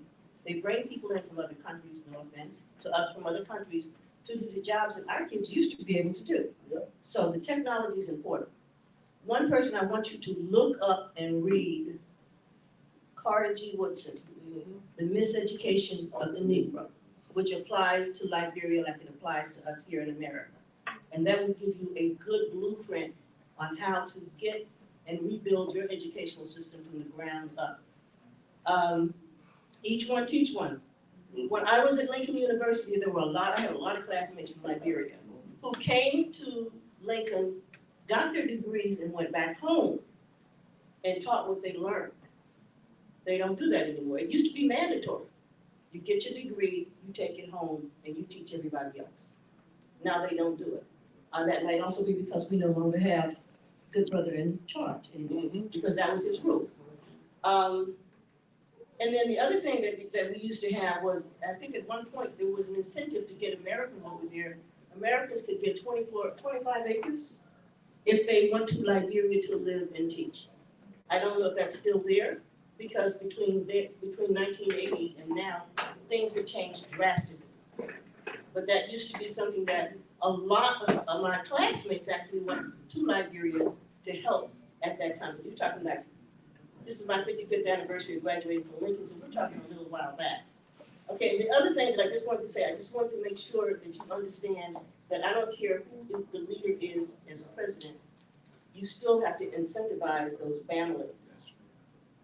Because if you don't get to the hearts and minds of those families who have now strayed away, education is no longer important, then you're still going to have a problem. So you're going to have to have somebody charismatic enough, not only in the league, but in the communities, to begin to help trend African brothers back into their own pride and to want to know who they are and what they do. So that was my 2 cents. Thank you so much. That was not 2 cents, that was a full comment. I want to thank you to the panelists. My name is T.D. McGill. I'm an activist by nature. I'm also a radical activist as a person with HIV/AIDS. I grew up as a kid in Liberia, and I remember you're talking bridging the great gap, and I think we can bridge that gap and going back to the old rules. I was growing up, I was reading American books. They even read it. I was reading about Dick and Sally, the snow falling, and I never saw snow, but I knew about it. But that whole scenario has changed. We don't read. We no longer know what it is, but it's a fraud. The internet is also corrupting the minds of people, and also drug is also corrupting the young people. There's everywhere in Liberia. You got mental health issues. Even people, even leaders themselves want to recognize it, get in denial, but as part of it. Also I grew up on the Lenin State. So the Lenin State is the very first port of Liberia where the settlers arrived. And my father was a custodian there. So I had the opportunity to know people who were in the neighborhood, from Crown Hill down to Waterside, Barton, Ashland Street, Monrovia. So that's how well I know Monrovia. And they had an old custom. I know that even in Liberia, Liberia had a free port. We ship goods across West Africa from Monrovia. Yesterday, I had the opportunity to talk to my dad. I'm one of the newest job seeker at ACANA, and I'm learning through the process there. He was saying about how trade was. And I grew up on Water Street, Old Custom, and this is where the ferry line were. As an appeal, I knew I walked the street of Monrovia, there were post offices, there were post bags, there were rail lights, and there were instructional given. I remember 5 years old. And when you came to Liberia, I saw the president, I appreciated it, and I knew how to get from our Nipo Street resident to Eugene Road where they had dance for children in the part of the island. So we need to go back and just incinerate those things. I was writing friends in America through my buddy here, Pen Park. I knew friends in Chicago, I knew friends just from that whole scenario of that whole the Fulbright scholarship going to the USAID and reading and getting especially when we go back to that. And also one good thing I want to learn on Mr. Gibson. I have taken commodity from America to Liberia. And I think we need to hold our leaders accountable. We struggle, comes here, go into the junkyard, go to flea markets, get the commodity, get its goods, in the hope that we go back either to give it as donation or to either sell them and make money out of it. But when we get to the port of Monrovia, I don't know what they're doing, but sometimes our things are stuck in there. We don't even get them. You pay all the money, you hustle into the junkyard, you go to all these different bars, and then you go back there and you just dash your home. I was in Liberia for 8 years. Councillor Conglo and myself worked with the Global Fund. We raised money for Liberia, $188 million. That money just went down the drain. But even there's a problem too also with the West. DC, we have people working on the DC for PSR. We have people working on the DC for USAID, for FHR 360, and they charge all of the grants with overhead costs. That the grants that go back to Liberia, it comes back right here. Because someone in DC is working on the grant, they have to pay for every minute or call or every situation. Please, let us change the disparity, let us change this narrative and make it out more clean the space. Also, civic education in deciding our leader. We want a social audit. We want a scorecard. We want to go back and ask each leader who were voted into office, be it a superintendent, be it a city mayor. Let's get your portfolio, let's get what you did before we can bet you back into the process. Thank you. Mr. ACANA himself, I see your hand is up. Who am I to refuse it? Nice one. Thank you. I want to extend my appreciation to the panel and Dr. Santi, Edith, and Dr. Javite and Sam. Well, for me, my goal is not only for us to discuss the problem, but us at the end of the bicentennial year round of it's been very interesting. It's very, very been interesting, starting with the honoring of very illustrious Liberian women at the City Hall, and then brought in Lima Bowie. Now we are having this discussion.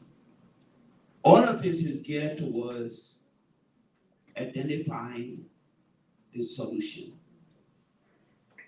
And we don't know what from now until Cole finally gave us a final report, we don't know what it is. But right now, we've heard a lot. We heard the founding of Liberia. We heard the missed opportunity for a whole university that was founded in America to educate our people. Now we're even complaining about not being educated. But I think we should hit the problem on the head. Dr. Santi tried to talk about the ethnic divide. For me, I think it has been one of the major problems in Liberia. It's been the central core of Liberian politics. Liberian politicians clearly come and tell you, oh, me, I'm a countryman. These other folks will never be. But again, here I am, Mandingo, and Mano, but I'm mostly culturally Mano, and I'm proud to say that, but I'm also very, very, very proud to be a Mandingo. But guess what? With all the education God has given me, Liberia will gladly tell me a Mandingo man will never be president of Liberia. Right today, as we speak, there are folks that just don't want for American Liberians to ever put their hands up. Let's face the reality. The reality is that we have come this far. And for instance, I've struggled for 23 years to build the African Cultural Alliance. Would I want someone to just take it and tell me and my children we can never be anything in ACANA? No way. It's wrong. I always tell Charles Martin, look, when I was growing up with you in Monrovia, Yeah, me and you. when we went to sports commission to play, you didn't even know if I was native. How you will build a country when it is a crime in America to discriminate? Liberia is based on discrimination. That is the basis of our problem. I'm afraid to go home. I am afraid to go home. I came to America with $20 in my pocket. I'm talking about building $100 million edifice here in Philadelphia. It means God has given some of us some ideas. We learn to make friends. But the problem is Liberia for only Southeastern politician, then that means Liberia, I'm not going home. If I should be ashamed of Edith Conglo being too poor to be president, then that's the problem. There are 5,285 police stations, 2,400 prisons. For a politician to be able to win an election without somebody stealing the election from him, he has to be able to man those police stations effectively. The poll washers, at least 3 poll washers per voting station. If these things are our reality, then, Brother John, why are you running? So my issue then is, somebody said to me, oh, you know, I can clearly say that 1979, when Amos Sawyer, peace be to his ashes, and Francis Chuchu Horton ran for the office of mayor, I can clearly say that if that election had taken place, Sawyer would have won. But again, Sawyer would have won a spoiled system, in a spoiled system.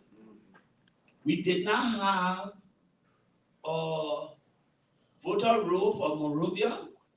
So what Sawyer would have done easily is to bring all the boys who were radical from the interior and bring them to Monrovia to vote for him and make him mayor. And if you said he was not fairly elected, it would be a problem. Chuchu Horton was prepared for you to grab him, irrespective of having a good electoral system, to be declared a mayor or candidate that won with no structure. Bring it home, bring it home. I mean, these are the reality. I'm talking about 1979. The reality is still exists today. How can Brothers Conglo? We heard example of Professor Asante, who just walked. He's a social scientist, so he thought that, look, let me walk down the street and hear from the Congo people. His walk proved that Conglo is one of the most illustrious men in the country. But what I want to know is, can Conglo pay for the election costs? Even though he is one of our best. So these are the problems. You talking about education? If girls can pay to get grades, then that education structure you are. So we need to come back again probably and redesign ourselves. I mean, borrow from Edith. Begin the process of deconstruction. The program that we put together was to say to the African American, you started the trouble. Right. Why are you leaving it with us now? You brought your children, your people, and we emancipated. Liberia emancipated Africa. There were Nelson Mandela got his passport from Liberia. Sekou Touré got his passport from Liberia.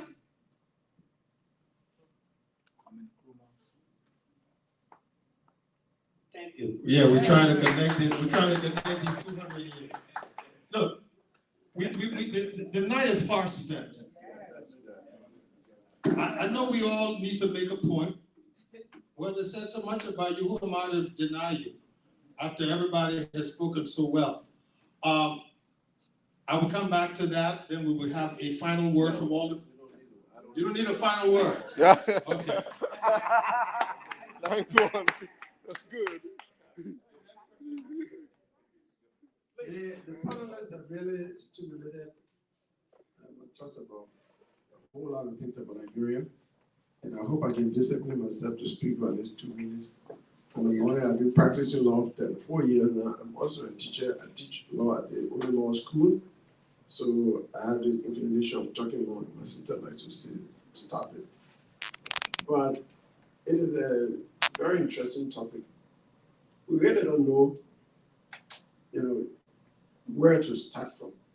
You cannot say Liberia problem is the issue of education and say if you deal with education, you solve the problem. That's not it. We have had an issue of just forming ourselves as a nation state from the beginning.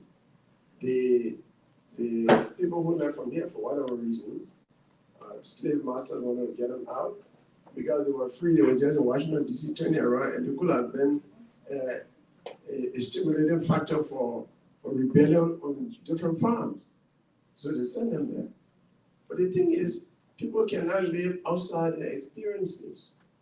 The only experience they had here was a slave master slave relationship, the replicating in Liberia. That's right. Basically.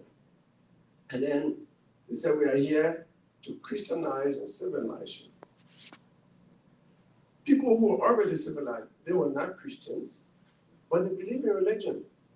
When the free slaves got to Liberia, the country was largely a Muslim state, where Monrovia was dominated by Muslims, all the way to the Sierra Leone border.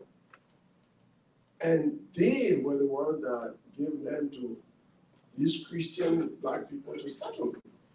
And that's why we don't have religious problem in Liberia. Religious tolerance in Liberia started from the formation of the Liberian state. It were Muslims in Cape Mount that gave land to the Episcopalian to establish the Episcopal Church. The Catholics in Birmingham County everywhere.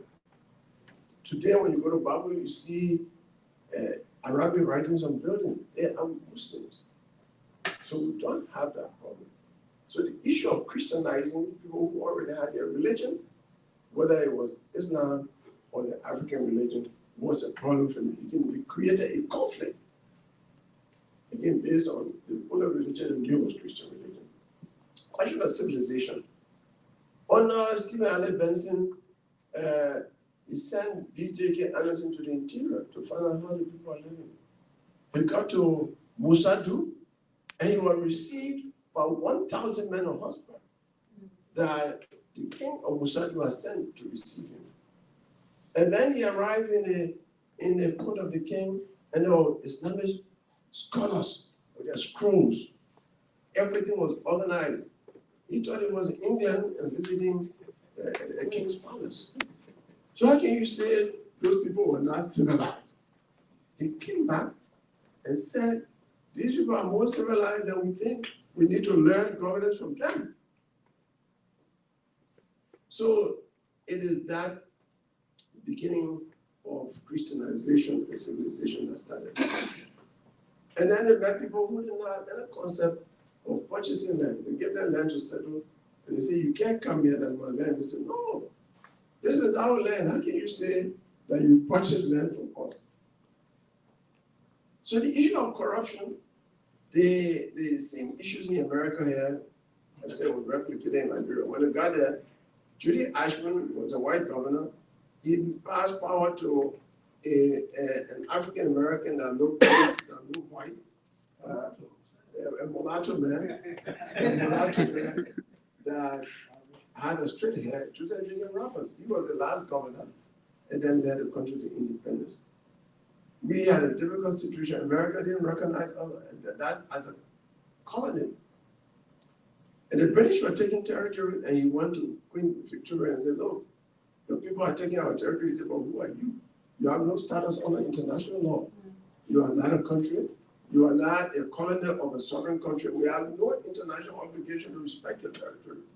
She advised him to declare the place independent and gave him a gun vote. That's why Britain was the first country to recognize our independence, because the independence of Liberia was advised by the Queen of Victoria. The issue of corruption again started with the settlers, we call them, we say that the American Liberian, the pioneers that are very good. When there was a conflict between the dark-skinned pioneers and the light-skinned pioneers. So in 1868, they decided we need to establish a party of black-skinned people, true black people, against the white people. So in 1868, True Party was established as a revolutionary party to change the dominance of one group of people. Their first president, E.J. Roy, came from New Jersey, a businessman in New Jersey. We already owned some ships before going to Africa. He was educated. In fact, he became Speaker of the House of Representatives. He became Chief Justice of the Supreme Court. Before becoming president, you would think a man like that would not violate the law. But he was greedy. He went to Britain to get loan. Less than half of the loan came back to Liberia, and he said he purchased goods abroad.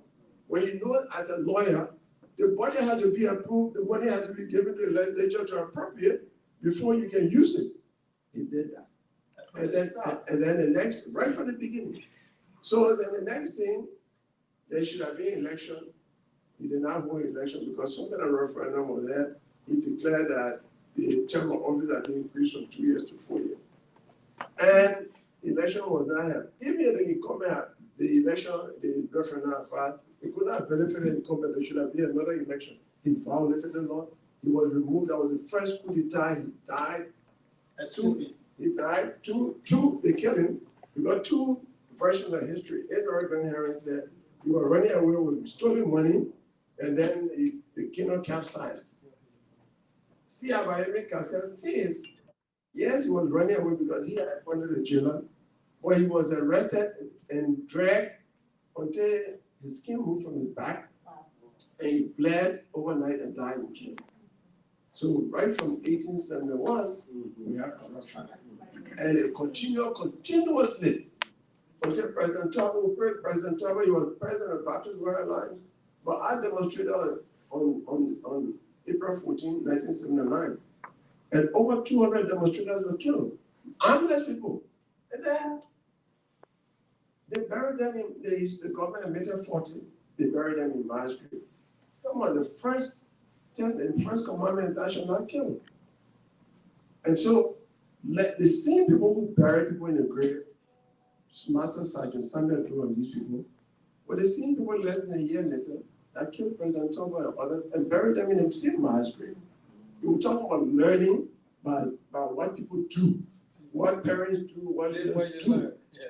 And President Tomba was largely good, but business interests of people tend to undermine whatever good they do. He was a 50% shareholder in Maserati that wanted to take over all businesses in Liberia. There was a time when Steve Thomas said, there will come a time in Liberia you either work for Maserati or work for the government of Liberia. That was not it. And then stripped the Weeks family. Then next door, Cruiserville, they were doing the uniform business. He went and opened Messutex, President Thomas and brother, Messutex right opposite their store, and the Oreo business died because if the government, the president has a uniform company, who has the government school to buy from? So it is this corruption, self-interest theory that is killing our country, and someone has to come knowing the history of where we've been. And that is why for me as an advocate, standing up for 40 years, making recommendations to government that will not carry. I said, well, if you are a good cook and you keep advising your cook how to cook and the cook doesn't cook well, you go in the kitchen and cook. That is why I'm in the race.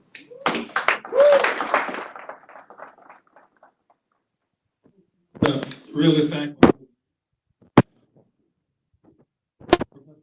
When you first started here.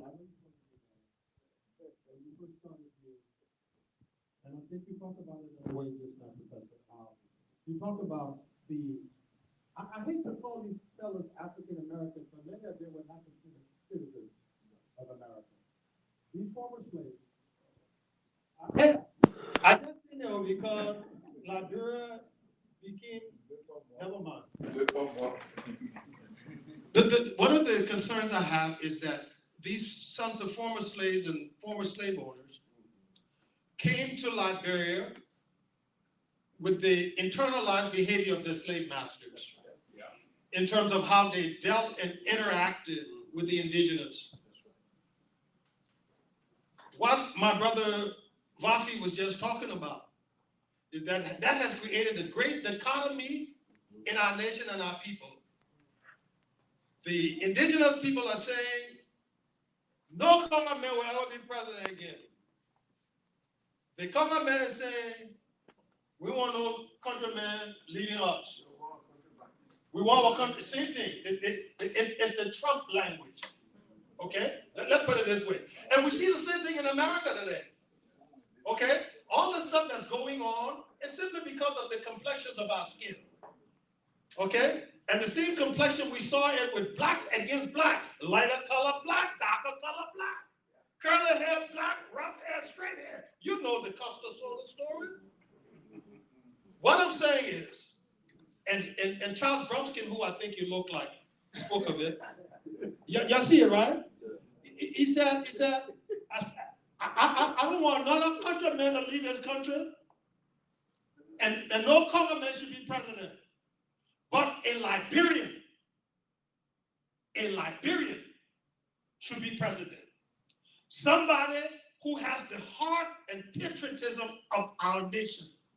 America was built because of patriotism. Please, we're going to stop it there because we're going to go further. There were people who made sacrifices on their lives, their land, they give up everything.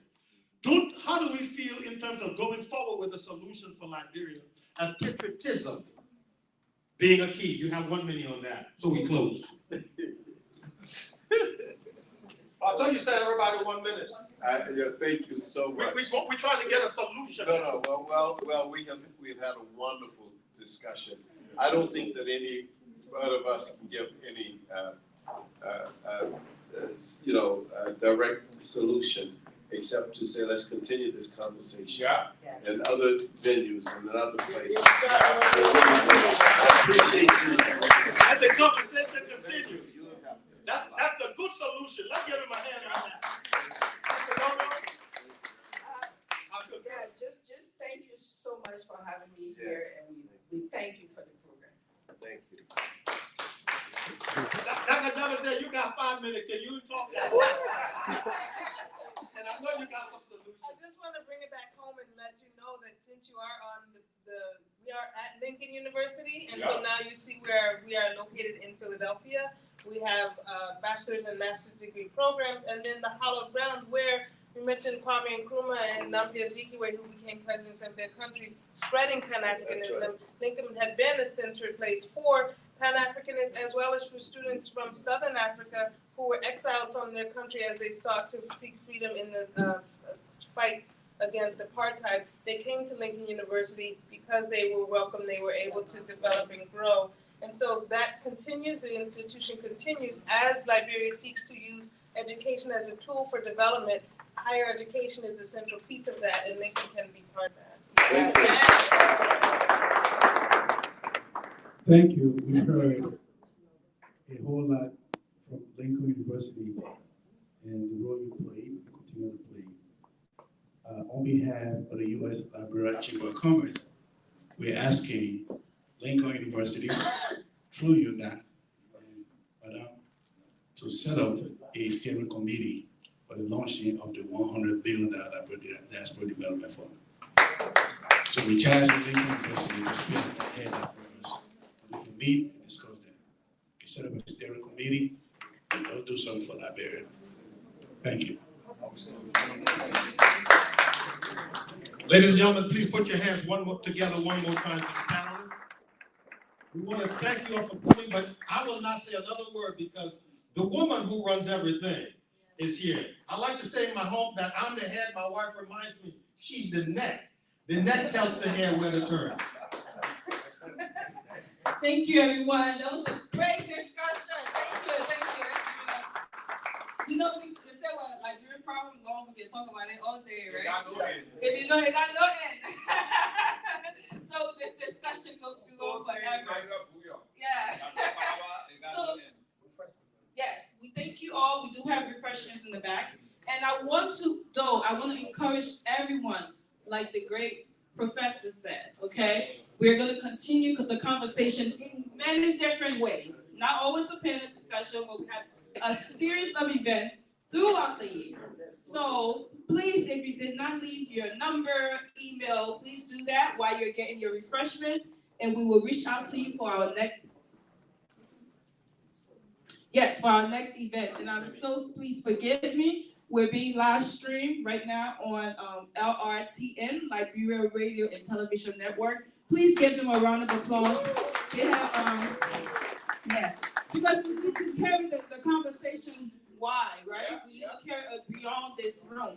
So, and we're gonna do that because we need to have a solution in Liberia. That's what this bicentennial is about, this celebration is about, okay? So we're gonna find a solution, we're gonna move forward. And I wanna thank everyone, okay? Thank you all for coming through, all right? Thank you, yes, our panel is ready. Thank you, give yourself a round of applause. Thank you so much. Thank you, Global Philadelphia. Thank you so much. Thank you all. Have a good night.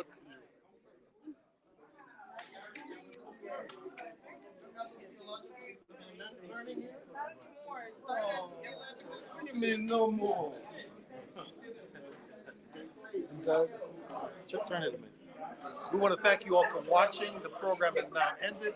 There's going to be some refreshment. I want to apologize to all my Wednesday evening listeners. I just needed to serve our country tonight, but I will be back on Friday to preach the word of God to you. Thank you so much. God bless. God bless. God bless. Thank you so much. I will be together with you on Friday evening to preach the word of God. But tomorrow morning, 6:30, early morning prayer. God bless you all. Thank you.